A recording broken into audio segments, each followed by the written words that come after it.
ازيكم عاملين ايه؟ انا مريم. النهارده انا هعمل لانش بوكس للمدرسه وهعرفكم ايه الحاجات اللي ممكن ناخدها المدرسه لاولادنا، حاجات باسعار كويسه نجيبها من محل يكون اسعاره كويسه في امريكا وطعمها كويس واسعارها طبعا حلوه، وفي نفس الوقت هي صحيه قوي لاولادنا وبنعملها في البيت وبتبقى نظيفه. طبعا هقول لكم ايه الفرق بين العيش، وممكن نستخدم كروسان، ممكن نستخدم تورتيا، بيجلز، هقول لكم كل الفرق بين الحاجات دي. ممكن نستخدم طبعا النهارده الفيديو برعايه العيش المصري اللي جاي من مصر. طبعا ممكن نستخدم جلوتين فري بريد للولاد اللي عندها حساسيه من القمح. طبعا هقول لكم ايه الفاكهه وايه التشيز اللي ممكن نستخدمها، الشيبس، كل حاجه هنغطي كل حاجه النهارده.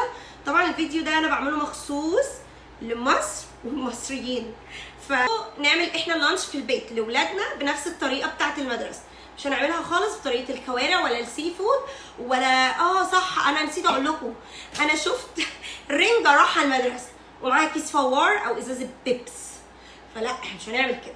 احنا هنعمل اكل هيلثي زي بتاع المدرسه، وفي نفس الوقت اولادنا ما تبقاش مختلفه وشكلهم مريب. يعني العيال حرام غلابه هيتعبوا مننا. طبعا انا جايبه كل الحاجات يعني معظم الحاجات اللي انا جايباها الويلمارت براند. الويلمارت دلوقتي اسعاره حنينه جدا جدا، احسن كتير من اسعار تانية. طبعا انا بجيب من محلات كتير، بس انا حبيت الفيديو يكون اسعاره اقتصاديه شويه. يعني هتلاقوني جايبه البينو باتر اند جيلي، كل الحاجات جايباها معظمها من ويلمارت. طبعا ويلمارت موجود في كل الولايات دلوقتي واسعاره حلوه جدا صدقوني. طبعا في حاجات بجيبها من اماكن تانية، بس انا حبيت الفيديو زي ما قلت لكم يكون اقتصادي. الشيبس ممكن تجيبي اي براند شيبس، مش لازم تكون اغلى حاجه. ممكن تجيبوا لهم سناكس، انا دي بجيبها من كاسكو. السناك دي صيامي وصحيه جدا، وهقول لكم عليها، احط لكم اللينك بتاعها او احط لكم الصوره بتاعتها. دايما بديها للولاد لو هم صايمين الصيامات بتاعتنا. جايبه لهم الشوكليت دي حلوه جدا. طبعا انا مش بدي الولاد شوكليت كل يوم المدرسه، انا لما احب بس ابسطهم، لما يكونوا عاملين حاجه كويسه، لما يكونوا بيذاكروا، لما يكونوا عملوا حاجه وانا مبسوطه منهم، اقول لهم مثلا ممكن مره في الاسبوع اديكم واحده شوكليت في اللانش بوكس بتاعكم تاكلوها في المدرسه.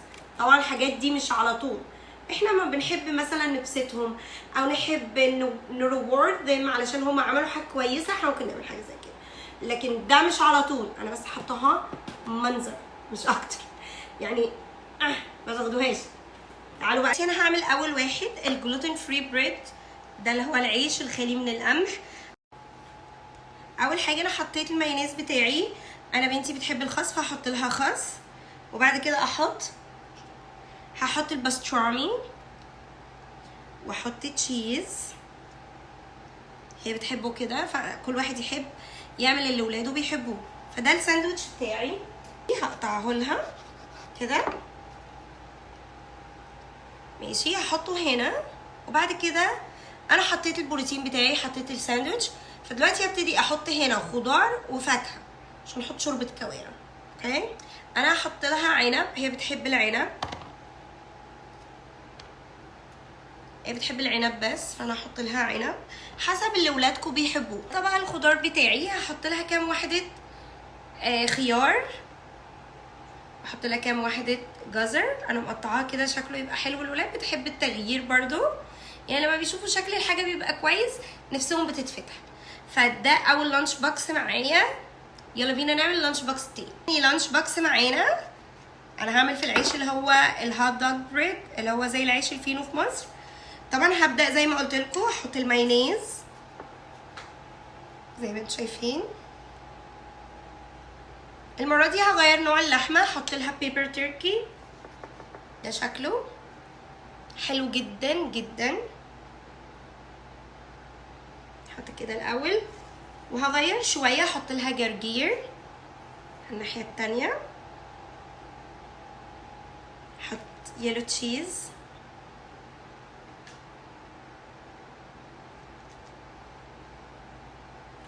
وبعد كده هعمل ايه، هقفله.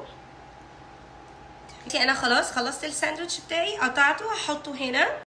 طبعا هغير في نوع الفاكهه حسب برضو الفاكهه اللي ولادكم بتحبها. انا هحط هنا خوخ، خلي بالكم متستخدموش السكينه اللي بتقطعوا بيها اللحمه نفس السكينه اللي تقطعوا بيها الخضار او الفاكهه، لا، خلوا كل حاجه بسكينه مختلفه. انا حطيت لها كده الخوخ بتاعها. هبتدي احط لها الخضار.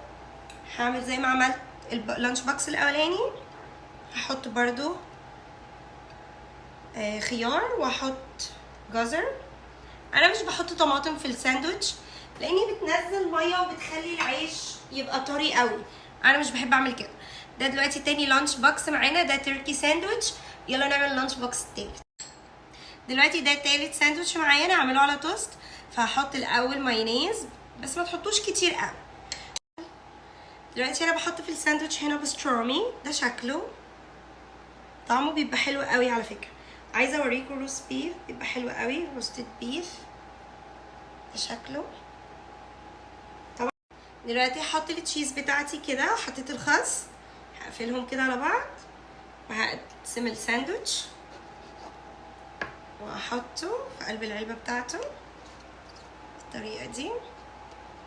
استخدم عيش تورتيه. طبعا هحط الاول مايونيز، هفرده فيه كله، ما تحطوش كتير يعني علشان يعني لما بيبقى كتير بيبقى طري قوي العيش. هحط بعد كده التركي بتاعي، بعدين احط عليه الجبنه كده وشويه جرجير. الجرجير ده حلو قوي، لقيته في محل هنا طعمه حلو قوي، شبه الجرجير بتاع مصر بالظبط، طعمه حلو جدا. هبقى احط لكم الصوره بتاعته كمان. هبتدي بقى الفه واضغط. ده شكله كيوت قوي، ويبقى صغير قوي في ايد الولاد وهي بتاكله، مش لازم ياخدوه يمسكوه ساندوتش، بس ده شكله بيبقى كده. يلا نحطه في العلبه. دلوقتي انا هعمل الساندوتش البينا باتر اند جيلي اللي هي زبده الفول السوداني. هعملها قدامكم. انا بجيبها جاهزه، بجيبها كرانشي اللي هي بيبقى فيها حتت سوداني جواها، بتبقى طعمها حلو قوي كده. انا عملت واحده من العيش بالفول السوداني، زبده الفول السوداني، والتانيه هحط عليها المربى. انا هستخدم مربى عنب كده. دلوقتي انا عملت المربى وعملت البينا باتر اند جيلي، حطهم على بعض كده. ممكن تقطعيهم ممكن ما تقطعهمش، بس انا مش هقطعها. دي اكياس مخصوصه للساندوتش اللي هي الزيبلوك باج، الساندوتش باج، هحطها جواها. لو مفيش لانش بوكس زي اللي انا حطيت فيه الساندوتش مش مشكله، دي مخصوص للساندوتش اصلا. بنقفلها كده من فوق وبتبقى زي ما هي كده. اوكي، دلوقتي هعمل بيجل بستروبري كريمي تشيز اللي هي الجبنه اللي بالفراوله. عملتها كده وحطهم على بعض. ممكن ده ينفع للفطار الصبح، انا عاملاه فطار، ممكن غدا زي ما تحب. قطعته برضو احطه في الزيبلوك باج كده، احطهم مع بعض جوه هنا كده. ده اختيار برضو ساندوتش، ممكن ينفع للفطار وممكن ينفع للغدا زي ما تحب. دلوقتي هعمل كروسون بالجبنه، ممكن ينفع برضو يعني فطار وممكن ينفع غدا زي ما تحبوا. دلوقتي هاخد الجبنه بتاعتي كريم تشيز واحطها جوه. دلوقتي انا خلصت الفيديو دوت، بس اكيد في حاجات افكار كتير جايه، بس انا عايزه استنى نعمل فيديو تاني لاني طبعا الحاجات كتير قوي. طبعا انا عملت معاكم ده اول لانش بوكس، او يعني لانش بوكس من اللي احنا عملناه. ده ساندوتش الديلي ساندوتش، والخضار الفاكهه ده سناك ممكن ياخدوها وما ياخدوش تاني بقى الجوس، لان كفايه بقى احنا اوريدي معانا فروت، فخلاص نحط لهم ميه وخلاص. ده اول حاجه، ده اول اختيار معانا، او اول يعني حاجه عملناها مع بعض. في ده برضو في فاكهه وخضار والساندوتش، وفي السناك برضو بتاعتنا ياخدوا برضو ميه، بلاش كتير جوس زي ما قلت لكم. برضو ده اختيار تاني معانا، فاكهه والخضار والساندوتش. هم عندهم دلوقتي البروتين ومعاهم الخضار والفاكهه، معاهم سناك لو عندهم وقت السناك ياكلوها في المدرسه كده. دي الاختيارات بتاعتنا. هنا معانا زي ما قلت لكم البينا باتر اند جيلي ساندوتش، لو انتوا عايزين تجيبوه جاهز او تعملوه زي ما انا عملته. انا عملت واحد هنا زي ما انتوا شايفين، وفي ده اللي انتوا عايزينه، ممكن تعملوا اي حاجه من دي. انا دلوقتي معايا البينا باتر اند جيلي، معايا الشيبس معايا الفاكهه، في هنا كراكرز ومعايا تشيز، دي ممكن تنفع للسناك برضو او ياكلوها في اللانش برضو. دي كده برضو ممكن ياخدوها مع بعض في قلب اللانش بوكس بتاعتهم، مش لازم يكون في اللانش بوكس ده، عادي في اللانش بوكس بتاعهم تحط لهم الحاجات دي.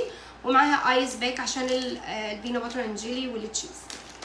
طبعا مع البطل بتاعتهم فيها ميه، لازم نديهم ميه كل يوم، طول الوقت لازم تدوهم ميه. ده برضو اوبشن تاني. معايا الاوبشن تاني اللي انا عملته، الرول اللي انا عملته هنا اهو، حطيت فيه خضار كتير متشكل وحطيت حته تشيز تاني، هقفله. حطوا برضو معاه شيبس وبرضو معاه الفاكهه، لو عايزين تقطعوا الفاكهه قطعوها، مش عايزين تقطعوها زي ما تحبوا، يعني ممكن تحطوها كده. طبعا انا عملت برضو معاكم كورسون بالتشيز، وعملت معاكم بيجل بالتشيز. الحاجات دي ممكن تبقى بريكفاست او ممكن تتحط مع اي اوبشن تاني لللانش از ساندوتش. طبعا الجبنه فيها كالسيوم، وطبعا في عيش بيشبعهم، فدي برضو حاجات مفيده ليهم. مبسوطه قوي ان انا كنت معاكم وعملت لانش بوكس افكار للمدرسه. طبعا الحاجات دي احنا مش هنرميها، احنا هناخدها معانا المدرسه الصبح، البنات هياخدوا اللانش بوكسز بتاعهم وانا هاخد اللانش بتاعي برضو.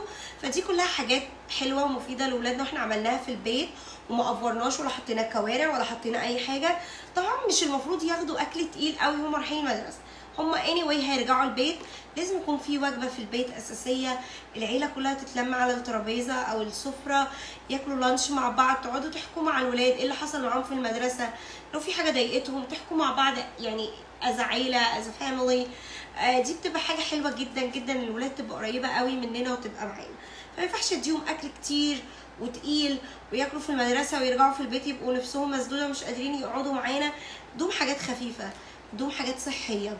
طبعا لو اخدوا طبعا رنجه زي الفيديوز اللي احنا شفناها هيناموا في المدرسه، هيرجعوا يكملوا نوم في البيت، مش هيعملوا لهم ورك ولا هيبقوا مركزين في الفصل ولا في اي حاجه خالص. طبعا مش عايزين نافور، اكلهم حاجات صحيه، اكلهم حاجات كويسه ليهم، ادوهم بروتين وادوهم فروت واديهم خضار، ادوهم ميه، بلاش عصير كتير لو سمحتم، بلاش سكر كتير. زي ما قلت لكم لو عايزين تدوهم مره واحده بس تشوكلت في اللانش بوكس بتاع المدرسه، يعني شفتوه انا ما حطيت شوكلت خالص، انا بس ممكن مره وممكن ما فيش خالص. يعني انا بس عايزه اقول لكم ان ممكن انتوا تفرحوهم، ممكن تقولوا لهم دي عشان انتوا عملتوا حاجه كويسه فانا هديكوا واحده شوكليت او اديكوا سناك فيها شوجر، بس بليز خلوا بالكم الحاجات دي مش كويسه قوي على الولاد وبتخلوهم مش مركزين. فاتمنى يكون الفيديو يساعدكم واتمنى يكون مفيد، وبليز لو عجبكم الفيديو متنسوش تعملوا لايك وتشير مع اصحابكم افكار كتير. مبسوطه قوي ان انا كنت معاكم، يا رب الفيديو يكون خفيف عليكم. لو الفيديو عجبكم ما تنسوش تعملوا لايك وتشتركوا في القناه. يلا اشوفكم في فيديو جديد، باي باي، تصبحوا على خير.